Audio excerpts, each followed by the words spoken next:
Tunay na edukasyon ang susi sa isang matagumpay na kinabukasan. Hindi matitinag, mananatiling matatag at magpapatuloy sa pagbibigay ng tertiary na edukasyon ang Puerto Princesa Pilot Elementary School. Patuloy dito ang isa na mga makasaysayang pagtatapos ng taong pang-akademya 2023 hanggang 2024.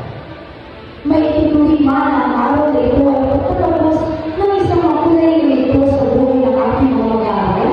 Pagkakataon din ito, may itutuloy sa pagbubukas ng mga bagong pintuan patungo sa mas malimit na kinabukasan. Ito ay pagbibigay-tulay din sa lahat ng mga magulang na pwede sumuporta sa kanilang mga anak. At ito ang professional. Ang pagpasok ng mga magsisipagtapos kasama ang kanilang mga magulang.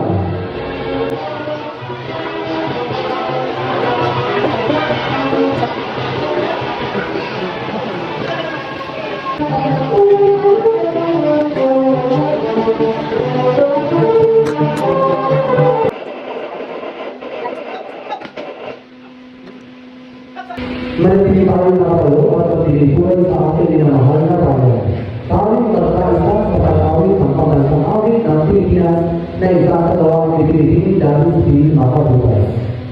Hindi na tayo para sa isang panalangin na pamamanaan ng mga magsisipagtapos, kasunod ito ang pagbunga ng mga ulitin, pipisin mabuhay at dapat pipisihin.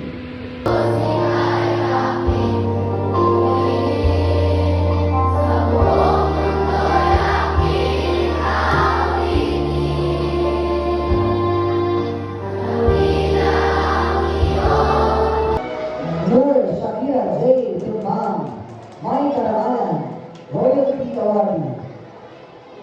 Maria Isabel P. Barlas, May Karangalan.